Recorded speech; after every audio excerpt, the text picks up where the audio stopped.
नमस्कार, सत Shyamala news channel में आप सभी दर्शकों का स्वागत है। आज हम बिहार की राजनीति, बिहार की आर्थिक स्थिति, सामाजिक स्थिति पर चर्चा करने के लिए हमारे साथ हैं doctor R.D. Mishra ji. Sir, आपका हमारे चैनल में स्वागत है। बहुत बहुत धन्यवाद श्यामल जी, और आपके दर्शकों को हमारा नमस्कार। सर, बिहार में जो स्थिति है, बिहार युवाओं का राज्य है, युवाओं की संख्या बहुत ज़्यादा है, लेकिन बिहार की जो सरकार है वो युवाओं के प्रति जो रुख अपनाती है, जिसके वजह से लोग यहाँ से पलायन कर रहे हैं, पलायन करने को मजबूर है, इसको आप किस तरह से देखते हैं? देखिए, बिहार का दुर्भाग्य है, बिहार राजनीति का केंद्र रहा है। आचार्य चाणक्य जैसे पुरोधा इसी मगध की पावन भूमि पे रहे हैं, परंतु बिहार का दुर्भाग्य 1990 से प्रारंभ हुआ। 90 से लेकर आज तक जो पलायन का सिलसिला चल रहा है वो बदस्तूर जारी है। आपको अगर हम रिकॉर्ड की बात करें तो बिहार से अभी तक लगभग 5 से 7 करोड़ लोगों का पलायन हो चुका है। पलायन का मुख्य वजह रोजगार है। किसी ज़माने में बिहार में फैक्ट्रियों का जाल था, लेकिन कुछ ऐसे बिहार के नेता, परिवारवादी नेता काबिज हुए जिन्होंने फैक्ट्रियों से ज़्यादा अपने परिवार का महत्व दिया और परिवार के बढ़ाने के चक्कर में फैक्ट्रियों को बंद किया। अगर आपको याद होगा तो 90 का दशक वो था जबकि लूट का तंत्र चलता था बिहार में। कब किसको कहाँ से उठा लिया जाएगा ये कहना मुश्किल होता था। लोग घरों में पहुँचते थे शाम के बाद तो घर के लोग संतोष करते थे कि अच्छा चलो आज आ गया। ये दौर भी हम लोगों ने देखा है। नीतीश जी ने डेवलपमेंट का काम तो ज़रूर किया है। नीतीश जी का डेवलपमेंट का काम दिखता है लोगों को, परंतु जो मूलभूत आवश्यकताएं हैं शिक्षा का, स्वास्थ्य का, रोजगार का, उस पर इन्होंने काम नहीं किया है। और बिहार में आज भी रोजगार के लिए लोग बिहार से बाहर पलायन कर जाते हैं। शिक्षा का स्तर अच्छा नहीं है। स्वास्थ्य सेवा भी बिहार में चरमरा सी गई है।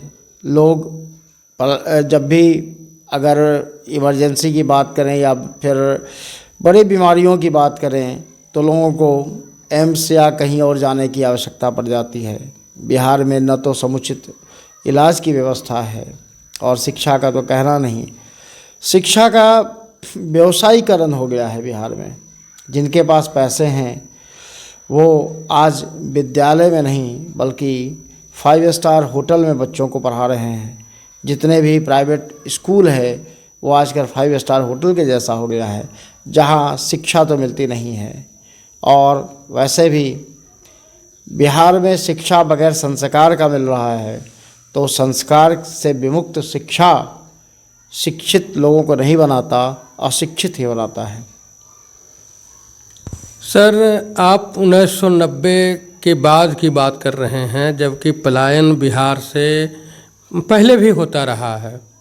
और उद्योग की जहाँ तक बात है वो डॉक्टर श्री कृष्ण सिंह के बाद किसी भी मुख्यमंत्री ने उद्योग धंधे पर ध्यान नहीं दिया, लेकिन आप केवल 2 ही मुख्यमंत्री को फोकस कर रहे हैं, ऐसा क्यों?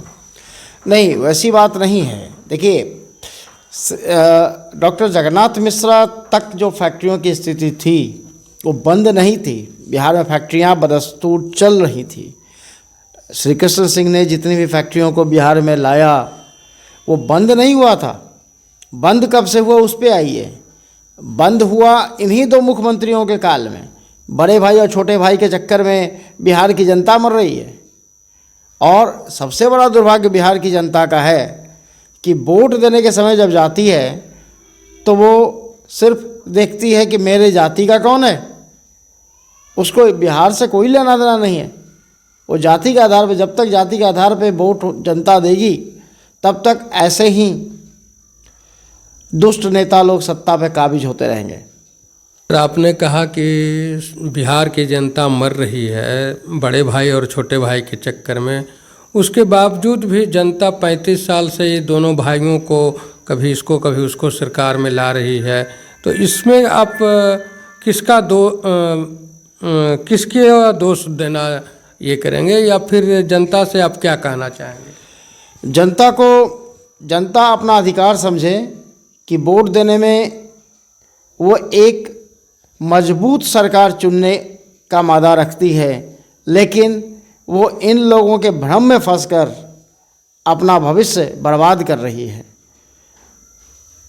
जनता को चाहिए प्रत्याशी को चुने, न कि पार्टी को। पार्टी से, जनता से बड़ा न पार्टी है और न प्रत्याशी है। अगर हम प्रत्याशियों को चुनेंगे तो पार्टी अपने आप घुटने पे आएगी और वो वही काम करेगी जो जनता चाहेगी। लेकिन जनता बंधुआ मजदूरी करने लगी है। हम तो इस दल के हैं, हम उस दल के हैं, हम इस आदमी के साथ हैं, हम इस जाति वाले हैं। तो जब तक जनता के अंदर एक मानसिकता नहीं बनेगी कि हमें बिहार का विकास करना है, भारत का विकास करना है, एक योग्य और उचित प्रतिनिधित्व देने पड़ेंगे, तब विकास होगा, और नहीं तो विकास कभी नहीं होगा। जनता केवल पार्टियों के दलदल में फंसकर सब कुछ बर्बाद कर देती है। आखिर क्या बात होती है?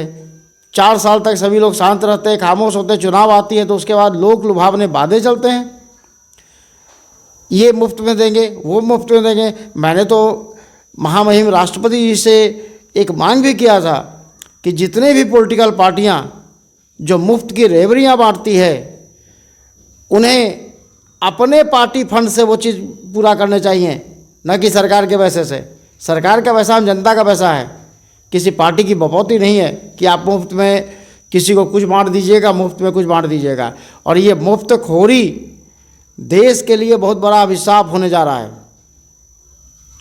इसी मुफ्तखोरी के चक्कर में दिल्ली की जनता भुगत चुकी है और पूरे भारत की जनता भी मुफ्तखोरी के चक्कर में एक दिन अपने आप को बर्बाद कर लेगा।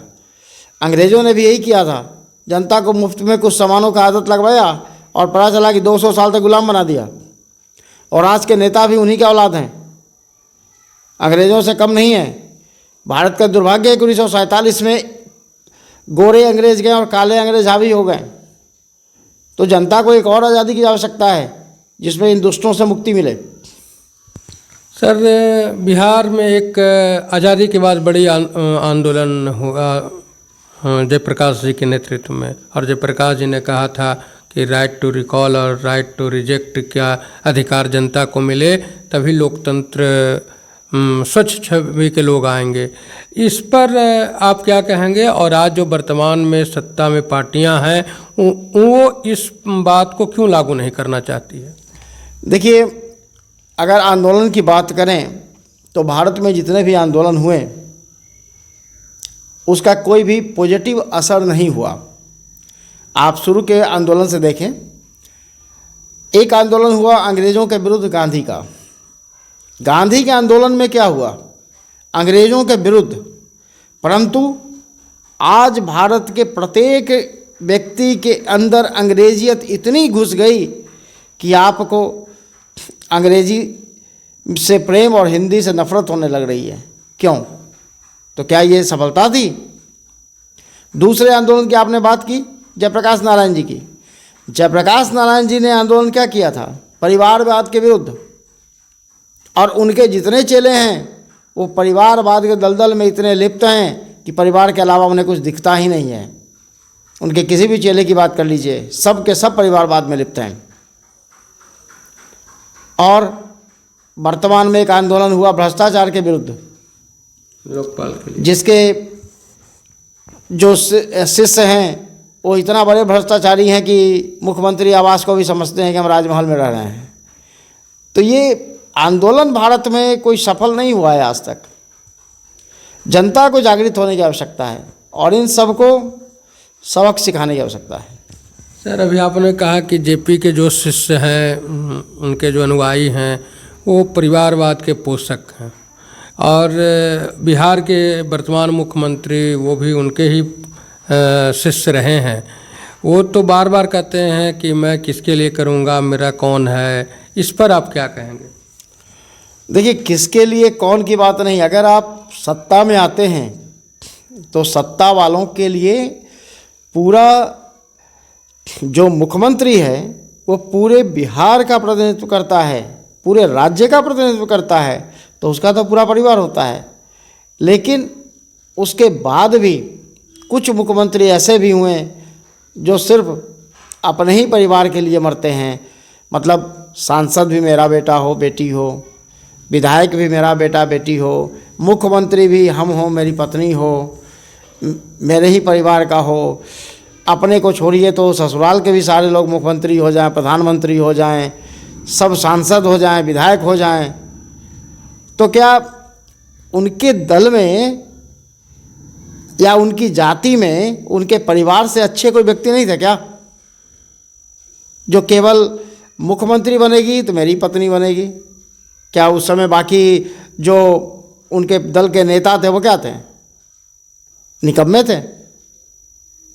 सबसे ज़्यादा तेज तर्रार पढ़ी लिखी वही थी। तो पार्टी के अंदर के लोगों को भी सोचना चाहिए इस बात को कि किसी की कठपुतली ना बने, सोच समझकर फैसला करें।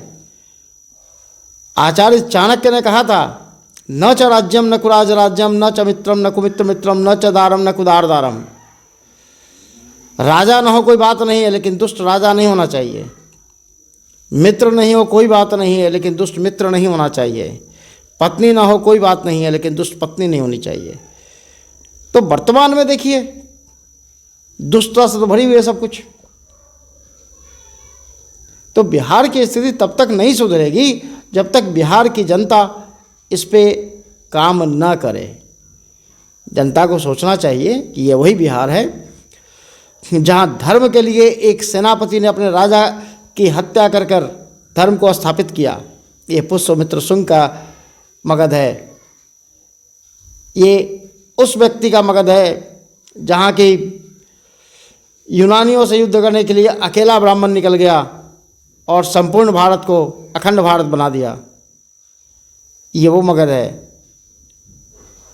तो मगध में क्रांति होना और दोबारा बनना कोई नई बात नहीं है, और आने वाला समय भी ऐसा होगा जब सभी के सभी जितने भी दुष्ट प्रवृत्ति के नेता बनते हैं उनके साथ हश्र वही होगा जो किसी समय में दयानंद के शासनकाल में हुआ था या बृहद्दत्त के साथ हुआ था। वैसे ही हश्र इन लोगों के साथ भी होगा। सर, दुष्ट आप जिनको सूचित कर रहे हैं कि वो दुष्ट नेता हैं, उनके साथ जनता है। उन आज अगर चुनाव हो और चुनाव में एक प्रोफेसर चुनाव लड़ने जा रहा हो और वो धन का खर्च नहीं करता हो, उसके अगेंस्ट में एक धन पशु चुनाव लड़ रहा हो और वो धन खर्च करता है, तो चुनाव प्रोफेसर साहब नहीं जीत करके वो धन पशु ही जीत जाता है। इस पर आप क्या कहेंगे? देखिए, वो तो मैंने पहले ही कहा ना कि जब चुनाव का वक्त आता है तो जनता अपनी जाति देखती है, अपना पार्टी देखता है, वो व्यक्ति नहीं देखता है कि योग्य कौन है। दोनों व्यक्ति एक ही जाति से हों, योग्यता नहीं देखता ना। यहाँ तो पैसे की बात है कि हमको कौन मुफ्त में क्या देगा। मुफ्तखोरी बढ़ रही है।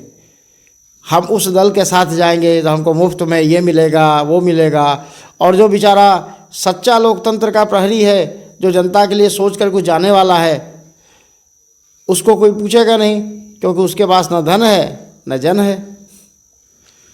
2015 के विधानसभा चुनाव बिहार में जो हुआ, उस समय चुनाव आयोग 28 लाख रुपया प्रत्येक एक कैंडिडेट को अपने क्षेत्र में चुनाव प्रचार में खर्च करने का खर्च सीमा बनाया था। लेकिन 2020 के चुनाव में यह बढ़ करके 40 लाख हो गया। सर, ये तो चुनाव आयोग को जो हिसाब देना होता है उसमें ये 28 लाख से 40 लाख हो जाना, इसको राजनीति का व्यवसायीकरण, व्यापारीकरण नहीं हुआ? देखिए, पहली बात कि चुनाव आयोग को और जनता दोनों को एक चीज़ सोचना चाहिए कि चुनाव में पैसे का खर्च कहाँ है और पैसा क्यों खर्च करेंगे। अब मान लीजिए आप कोर्ट में जाते हैं अपना केस लड़ने के लिए, तो वकील को पैसा आप देते हैं कि वकील देता है आपको? नहीं, पैसा तो मुवक्किल देते हैं। आप देते हैं। तो हम आपकी वकालत करने के लिए आ रहे हैं ना, हम जनता की बात को संसद में या फिर विधानसभा में उठाने की बात कर रहे हैं। मतलब एक तरह से हम आपकी एडवोकेसी कर रहे हैं। तो एडवोकेसी हम करेंगे तो फी कौन देगा? आपको फी देना है, न कि हम फी देंगे।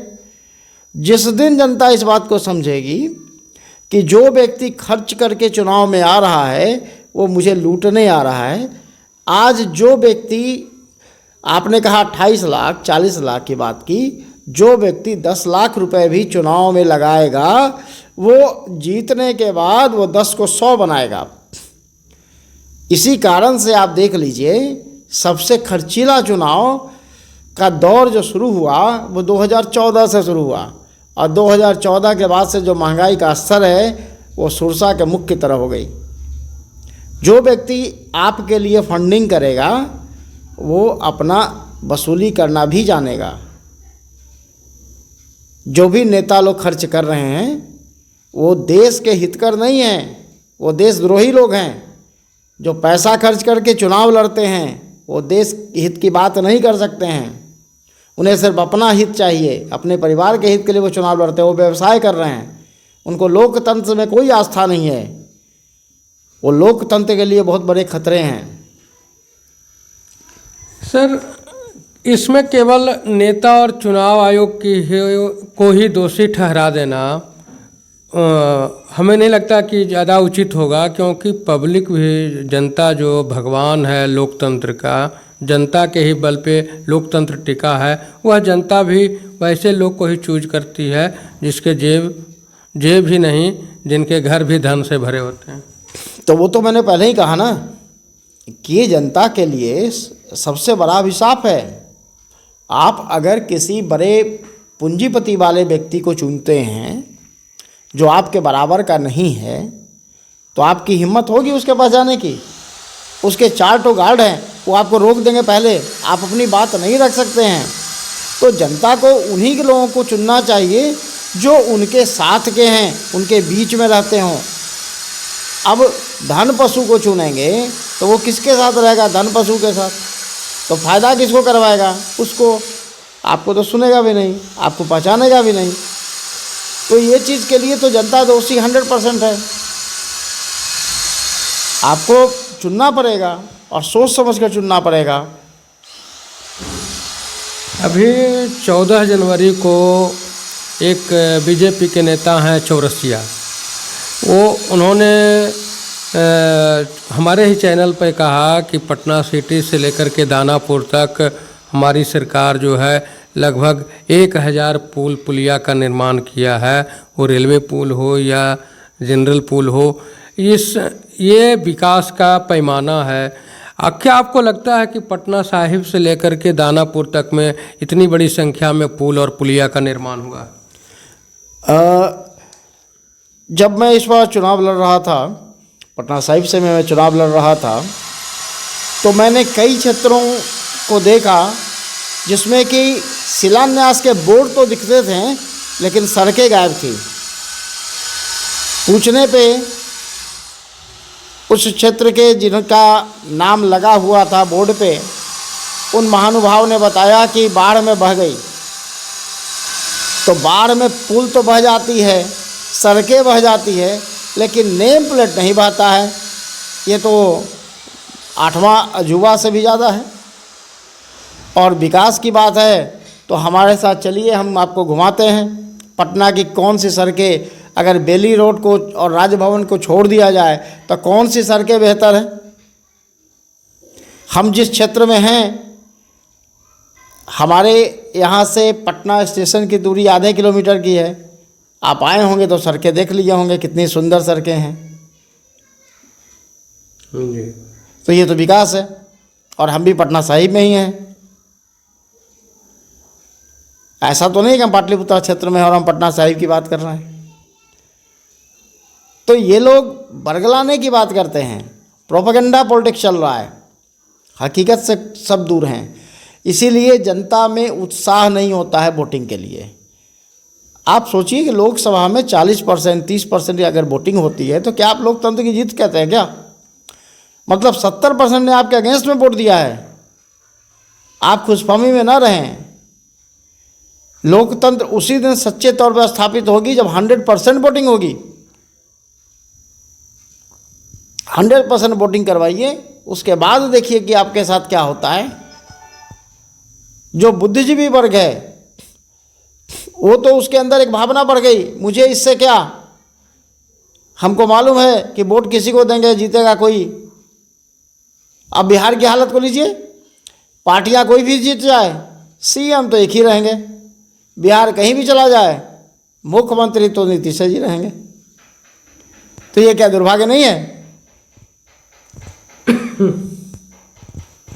सर, नीतीश जी सरकार में हैं, अच्छी बात है, लेकिन जब जब वो बीजेपी से अलग हो करके आरजेडी के साथ सरकार बनाते हैं तभी वो बिहार को विशेष राज्य की दर्जा देने की मांग करते हैं। जैसे ही आरजेडी को छोड़कर बीजेपी के साथ गलवहियाँ करते हैं वो विशेष अधिकार ठंडे बस्ते में चला जाता है। इस पर आप क्या कहेंगे? देखिए, नीतीश जी को भी मालूम है और सभी पॉलिटिकल पार्टी के लोगों को मालूम है कि संविधान में जो प्रावधान है उसके अनुसार बिहार को कभी भी स्पेशल राज्य का दर्जा नहीं दिया जा सकता है। ये सब पॉलिटिकल स्टंट है इन लोगों का कि हम किसी तरह से जनता को बरगला के वोट हासिल करें और सत्ता में काबिज रहें। पार्टियां बिहार में जो 3 पार्टियां हैं जो घूम फिर कर सरकार में आती हैं जाती हैं, इन तीनों के चाल चरित्र को देख लीजिए। क्या इन लोगों को बिहार से मतलब है? कंस्ट्रक्शन बिहार में ज़्यादा होता है क्योंकि मंत्रियों को खर्चे करने होते हैं। बाकी मामला आप समझ रहे हैं कि कंस्ट्रक्शन क्यों ज़्यादा होता है, शिक्षा पे क्यों नहीं खर्च होता है। आप शिक्षा में जब से मुफ्तखोरी लाए हैं शिक्षा का स्तर बर्बाद हो गया। मिड डे मील और ये जितनी भी मिल योजनाएं हैं वो निरर्थक है। ये बच्चे वहाँ पढ़ने नहीं जाते हैं और टीचर पढ़ाने नहीं, खाना बनाने जाते हैं। केवल बच्चे जाते हैं कि खाना मिलेगा, टीचर जाते हैं खाना बनाना होगा। पढ़ाई के स्तर को देखिए। मैंने तो कई स्कूल का मेरे पास वीडियो फुटेज है जहाँ के शिक्षक को अल्फ़ाबेट की जानकारी नहीं है और वो शिक्षक बना हुआ है। न शुद्ध हिंदी बोल सकता है, न शुद्ध अंग्रेजी बोल सकता है। अंग्रेजी को तो छोड़िए, विदेशी भाषा है, आप अपने भाषा पे कितना कमांड है। तो इस स्तर पे अगर आप पढ़ाएंगे बच्चों को तो बच्चे का भविष्य क्या होगा? सरकारी विद्यालय के एक समय हुआ करता था कि लोग पटना हाई स्कूल या मिलर स्कूल में नाम लिखाने के लिए सोचते थे और तरसते थे कि मेरा भी नाम हो जाए वहाँ, लेकिन उस समय नहीं होता था। आज क्या स्थिति है? आज सरकारी स्कूल में कोई पूछता नहीं है। क्यों? क्योंकि आपने उसका स्टैंडर्ड बर्बाद कर दिया। तो उसके लिए दोषी कौन है? किसी ज़माने में पटना यूनिवर्सिटी अपने आप में विश्व में स्थान रखता था, आज क्या हो गया? शिक्षा का प्राइवेटाइजेशन जब से इन लोगों ने किया है, ये देश के लिए और जनता के लिए दुर्भाग्य की बात है। नेताओं को चाहिए, अगर वाकई में बिहार के भविष्य को सुधारना चाहते हैं, बिहार में कुछ करना चाहते हैं, तो उन्हें चाहिए कि बिहार तभी बढ़ेगा जब बिहार के बच्चे शिक्षित होंगे, स्वावलंबी होंगे, तब बिहार बढ़ेगा, तब बिहार का विकास होगा।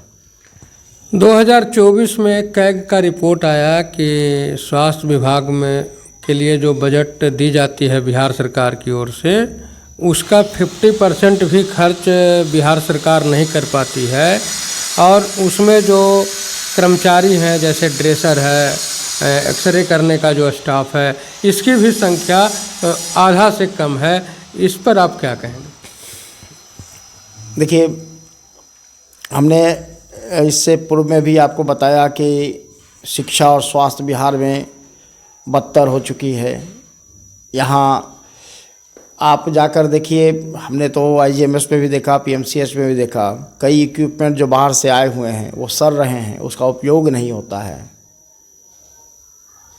और जनता बाहर जाकर उसी टेस्ट को जो यहाँ मुफ्त में होने वाली थी वो बाहर जाकर पैसे देकर करवाती है, तो ये उचित नहीं है।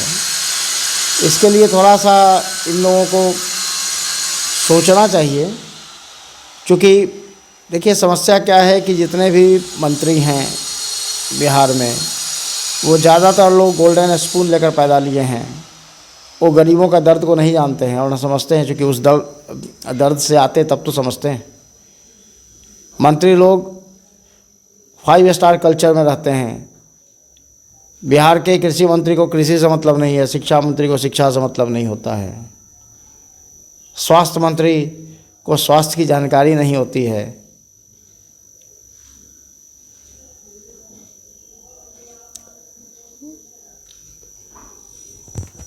सर एक आखिरी सवाल, जो विधायक हों, सांसद हों, या कहने का मतलब कि जो भी जनप्रतिनिधि पूर्व हो जाते हैं, 5 साल के लिए जीते, एक टर्म जीते और दोबारा नहीं जीत पाते हैं, या दोबारा जीते दोबारा में नहीं जीत पाते हैं, उनको ये जो पूर्व सांसद, पूर्व विधायक, पूर्व मंत्री के नाम पर, पूर्व राष्ट्रपति के नाम पर, पूर्व राज्यपाल वगैरह के नाम पर जो सुविधाएं दी जाती हैं सरकार आम लोगों के पैसों के बोझ बढ़ाने के लिए, इस पर आप क्या कहेंगे? देखिए, भारत में अनप्रोडक्टिव एक्सपेंडिचर 40% है। जीडीपी का 40% अनप्रोडक्टिव एक्सपेंडिचर के रूप में खर्च किया जाता है, जो कि किसी भी देश के लिए सबसे हानिकारक चीज़ है। और ये 40% जो खर्च होता है वो इन्हीं में खर्च होता है जो अनुपयोगी हैं। मैं तो कई बार प्रधानमंत्री, राष्ट्रपति महोदय सबसे मांग कर चुका हूँ कि सांसदों को या विधायकों को या किसी को, नेताओं को वेतन और पेंशन नहीं मिलनी चाहिए। मेरा एक मुहिम चला था, सेवा के बदले मेवा क्यों। हमारी पार्टी ने 2 करोड़ हस्ताक्षर करवाकर राष्ट्रपति महोदय को सौंपा था, जिसमें हम लोगों ने मांग की थी कि किसी को भी कोई सुविधा नहीं मिलेगी।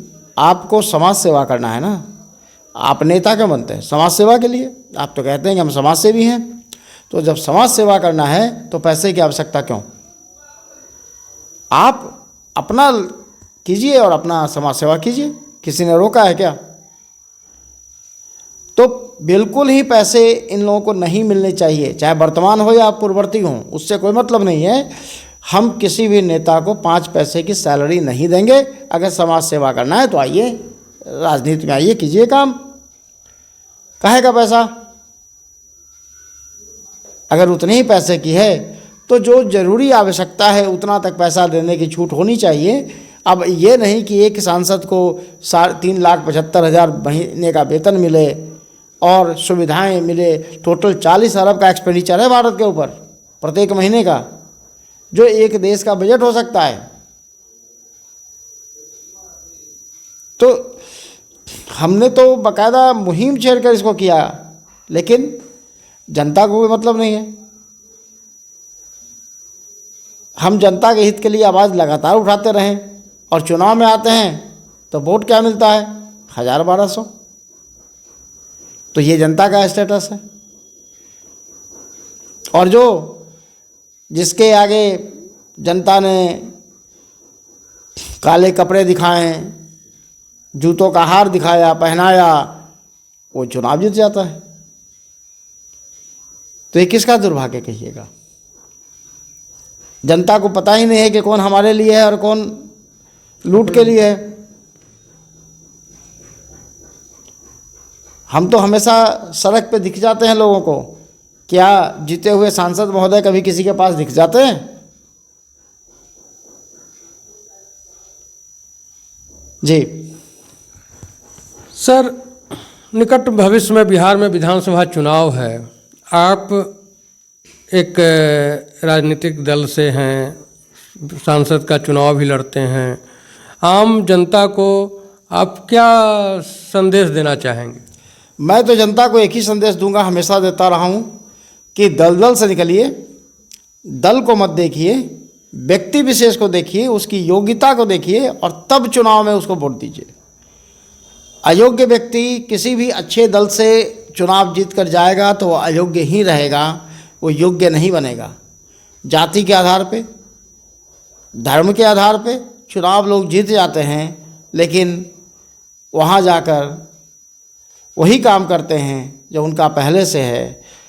आपको इसमें भी आचार्य चाणक्य ने कहा था, दुर्जनस्य च सर्पस्यं बरो सर्पो न दुर्जनः सर्पदस्तु काले तु दुर्जनस्तु पदे पदे। ये स्थितियाँ हैं। तो दुष्टों से ज़रा सतर्क रहें और अच्छे योग्य उम्मीदवार को चुनें। किसी दलदल में जाकर ना फंसें कि हमारा ये दल, हमारा वो दल। कोई दल आपको काम नहीं देगा। आप अपने बच्चों के लिए वोट दें, नेताओं के बच्चों के लिए वोट न दें। मैं ये 2014 में भी इस बात को कहता था, आज भी कह रहा हूँ कि लोग अपने लिए चुनें सरकार, नेताओं के बच्चों की सुविधा के लिए मत चुनें। आपका विकास होगा तब देश का विकास होगा, नेताओं के विकास से क्या रखा है।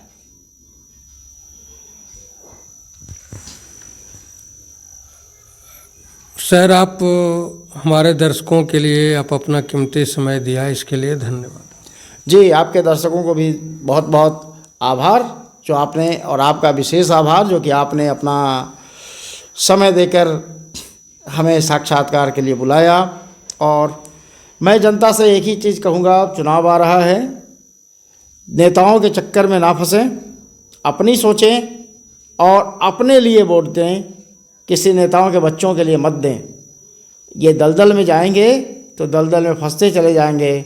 आप लोग 1990 से लेकर आज तक लगातार देख रहे हैं बिहार कितना बदला और क्या हुआ। धन्यवाद। सत्य अमला के दर्शकों से आग्रह है कि आप इसे सब्सक्राइब करें। मेरा प्रत्येक वीडियो जिसमें अलग अलग मुद्दों पे चर्चाएं होती हैं, उसमें आप कमेंट करें कि इसमें जो मुद्दे उठाए गए वो कैसे हैं, इसमें और किस तरह से संशोधन होना चाहिए, और किन मुद्दों पर चर्चाएं होने से बिहार में ही नहीं देश का भी आम लोगों को जानकारी मिल सकती है। ऐसा कमेंट बॉक्स में कमेंट करें, शेयर करें, लाइक करें। धन्यवाद।